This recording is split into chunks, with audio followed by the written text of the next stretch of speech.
Fala pessoal, sejam todos bem-vindos a mais um vídeo do NS Futebol. Seguinte dia de seleção brasileira para a gente trocar uma ideia logo após o jogo e a gente vai falar sobre a seleção brasileira.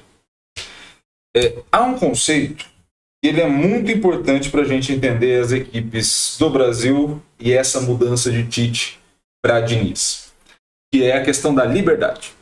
Então, é uma tecla que se bate muito no futebol brasileiro, que a gente ficou muito apegado às questões táticas e a gente não dá liberdade criativa para os jogadores e a liberdade para ele tomar decisões e assim por diante. Bem, vamos por partes. Liberdade, por si só, não existe. Onde eu quero chegar com liberdade não existe.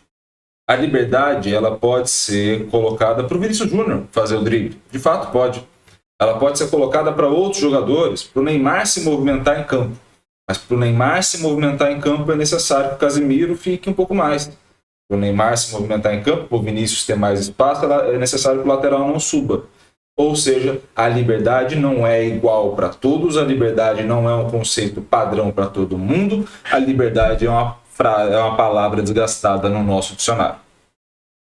Então, esse conceito de liberdade, principalmente no esporte coletivo, não existe sem responsabilidade. Ou seja, eu tenho um grau de liberdade dentro do conjunto que eu pertenço. E a partir dele, eu consigo entender as coisas. Então, esse é um grande ponto. Com o Tite, talvez a gente fosse mais engessado no sentido de ter muita responsabilidade para pouca liberdade. Hoje a gente tem muita liberdade para pouca responsabilidade. E aí a gente vai explicar isso olhando o que está aí na tela, tá? Primeira parte. Se vocês observarem e vocês olharem o vídeo que eu acabei postando aqui no canal antes do jogo do Brasil e Uruguai, eu falei para vocês que era necessário ao longo do vídeo, né? Falei para vocês que era necessário o Rodrigo ficar aberto pela ponta direita, por um belo motivo. Contra a seleção da Venezuela, houve um fechamento de equipe pela esquerda, onde o Ian Couto só fazia a direita, e aí você não tinha essas peças se movimentando de maneira correta. O grande detalhe é, dentro, como diria Abel Ferreira, na minha cabeça, isso ia ser corrigido. Como que ia ser corrigido? É muito simples. Você coloca o Rodrigo aberto pela direita, você tem o Gabriel Jesus em movimentação, mais centralizado de fato, você tem o Neymar podendo percorrer o campo inteiro do jeito que ele quiser. Não tem o menor problema. Só que a seleção brasileira hoje entra em campo e tem esse é o posicionamento médio do primeiro tempo, tá? Do SofaScore, só dá para ter o campo pro nosso, tá? Se vocês olharem aí, eu vou começar obviamente meus desenhos. Esse cara aqui que eu vou dar destaque é o Neymar. Esse cara mais à frente do Neymar é o Casemiro. Esse cara que tentou voltar mais do que todos eles é o Bruno Guimarães. Esse cara que eu vou destacar agora é o Rodrigo, o ponta pela direita da seleção brasileira. O Gabriel Jesus está como 9 e o Vini está exatamente como ponta pela esquerda. Aí você fala, poxa, Thiago, às vezes é pela percepção do jogador. Então ele se movimentou de maneira livre porque eles sentiram que tinha um espaço pela esquerda maior do que pela direita. Show, bom argumento. Mas vamos olhar então a disposição do Uruguai.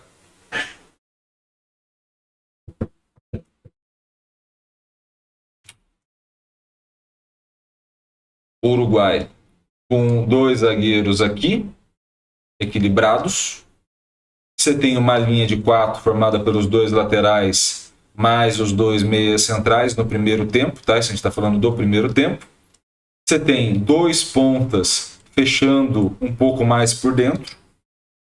E você passa a ter o Darwin Núñez em movimentação junto com o De La Cruz. Então eu tenho como atacar com 2 pela esquerda. Eu posso atacar com 2 pela direita, tendo a possibilidade ainda do avanço de mais 2 jogadores e um mais centralizado. O que acontece, basicamente, você consegue nessa organização gerar, no mínimo, muitos jogadores no mesmo setor que o Brasil vai atacar, que é pela esquerda, e numa outra ponta você consegue gerar superioridade numérica. O que acontece quando você gera superioridade numérica pela direita? Você passa a sobrecarregar, e aí é sobrecarga mesmo, o Marquinhos. Por quê? Porque se o Ian Couto está subindo aqui para fazer esse primeiro combate, que deveria ser ou do ponta ou dos volantes, quem vai ter que fazer a sobra para cá é o Marquinhos. Adivinha o que aconteceu quando o Marquinhos tentou fazer a sobra? Né? Vamos colocar o vídeo apontando que o Marquinhos, quando ele conseguiu, deixa eu só tirar o áudio para vocês, o Marquinhos sobe e aí no cruzamento, gol do Uruguai. De novo, Ian Couto mais à frente, aqui está espelhada a imagem por conta de direito autoral, tá? O Marquinhos sobe já no ponta, o ponta consegue ganhar dele na velocidade, no cruzamento o Darwin Núñez vai fazer o gol. Por que o Darwin Núñez vai fazer o gol? Porque nesse momento aqui, deixa eu só voltar aqui para vocês, nesse momento que o ponta vai ganhar, ele ganha diretamente do Marquinhos. Então quem vai descer aqui junto com o Darwin Núñez? Gabriel Magalhães e o lateral. Ele se posiciona entre os dois. Leitura de jogo, faz parte, importantíssimo. Quando a gente vai mais à frente para o segundo tempo tem a seguinte questão. Essas são as alterações que o Brasil fez ao longo do segundo tempo, por isso que o Vinícius, por exemplo, não está na ponta. Quando você tem esse cenário, você tem um segundo problema muito grande, que é a falta de leitura de jogo que o Diniz tem por vezes e que ele basicamente joga para a torcida. Por vezes funciona, faz parte do futebol funcionar coisas que não são pré-programadas. Mas de ponto de partida não é a melhor situação por um belo motivo. Nesse cenário que a gente está observando, você abre um jogador pela direita, que aqui é o David Neres, você traz o Veiga, você traz mais um meia central, você começa com o Rodrigo mais pela esquerda e o Richarlison mais petado pela ponta. Quando o David Neres não estava aqui, era o Ian Couto. Ele apoiava um pouco menos, mas também era por esse lado que o Ian Couto conseguia fazer o mínimo de marcação, porque ele não tinha companhia de absolutamente ninguém. A não ser o Marquinhos, que estava dando cobertura para ele, mas ele não tinha mais um meia aproximando. Quando você olha esse cenário do Brasil, de novo, eu começo a povoar a direita e tiro essa povoação que tinha pela esquerda. Então sobra para o Arana fazer isso. Ou o Vinícius Júnior quando estava ali. Então nesse cenário não é que eu equilibro, é que eu jogo todo mundo para frente. Jogando todo mundo para frente, o que vai acontecer? Eu subo meus dois laterais, o mesmo problema que eu tinha para cá, que era o Marquinhos fazendo a cobertura, eu passo a ter com o Gabriel Magalhães fazendo a cobertura. O Bielsa, inteligente, coloca dois laterais, então reforça a marcação pelo lado esquerdo. O Brasil tinha invertido, né? Colocou já o David Neres, o Brasil inverte a ponta que vai atacar, dois laterais por ali, Piquerez e Vinha. Pela esquerda, mais um zagueiro, que é o Bruno Mendes, né? Joga no Corinthians, joga de zagueiro e lateral, então tá ok. Nesse cenário que você tem o Darwin Núñez podendo fazer uma movimentação mais lateral, com o De La Cruz fazendo uma movimentação mais centralizada. O que acontece quando gera esse tipo de situação? Vamos a mais um. Quando acontece esse tipo de situação, a gente vai chegar ao seguinte ponto. Vou colocar aqui mais à frente para vocês. De novo, eu vou ter um apoio do Casemiro ali, tá? Então a bola vem entre o Casemiro e o Bruno Magalhães, o Gabriel Magalhães, perdão, cruzamento, e quem chega de trás vai ser justamente o De La Cruz. Qual é o grande ponto? E aí eu vou também não só fazer o advogado do diabo e tentar falar mal da seleção brasileira ou da organização e falta de organização, mas falar da falta de leitura. Na saída do Neymar, o Neymar ocupa uma faixa de campo que assim, não é a dele, primeiro ponto. Segundo, ele ocupa uma faixa de campo que já tem gente. Não é que ele libera um jogador para apoiar. Não é que, por exemplo, o Ganso que vai descer e vai liberar o Marcelo para apoiar, o Alessandro, o Alexandre para apoiar. Não é isso. Você está descendo um jogador numa faixa que já tem 2 jogadores parados. O Brasil já vai ter ali o Casemiro e o Bruno Guimarães. Então, qual que era a lógica para fazer ali o Brasil ter um mínimo de organização?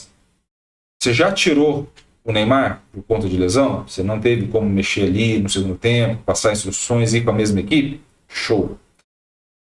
Você precisa atacar pela direita? Sim. Eu não quero dar uma bronca no meu ponta pela direita, que está centralizado, porque eu falo que ele tem que explorar os espaços da maneira que ele quer?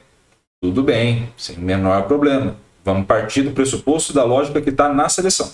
Tá? Não vamos inventar a roda. Simples. Veiga. O Veiga tem, no Palmeiras, essa faixa ocupada de campo. Eu estou fazendo X. Poxa, Iago, mas aí se eu abro o Veiga, ele vai fazer uma dupla ali com o Ian Couto?